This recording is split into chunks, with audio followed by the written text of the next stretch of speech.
కాండము 49 అధ్యాయము 28 వచనమండి. 3వ లైనండి. ఎవరి దీవెన చొప్పున వారిని దీవించెను. శుద్ధనామానికి మహిమ కలుగును గాక. మీ అందరికీ మన రక్షకుడు ప్రభువైన యేసుక్రీస్తు వారి నామంలో శుభాభివందనాలు తెలియజేస్తున్నానండి.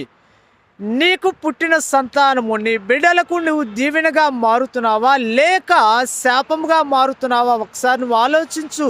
పరిశుద్ధ గ్రంథంలో, బైబిల్ గ్రంథంలో దావీదు గురించి, భక్తుడైన దావీదు గురించి మనం ఆలోచిస్తే, దావీదు దేవునికి హృదయానుసారుడు, దేవునికి ఇష్టుడై ఉన్న భక్తుడండి. అయితే దావీదు పాపం చేయంగులోనే, దావీదు బత్షెబతో అక్రమ సంబంధం పెట్టుకొని పాపం చేయంగులోనే దావీదుని వదిలిపెట్టల. దావీదుకు పుట్టిన సంతానము, దావీదుకు పుట్టిన కుమారుణ్ణి దేవుడు ఏం చేశాడో తెలుసా?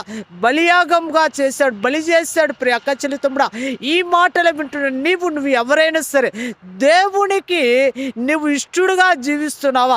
నీ బిడ్డలకు నువ్వు దీవెని ఇస్తున్నావా?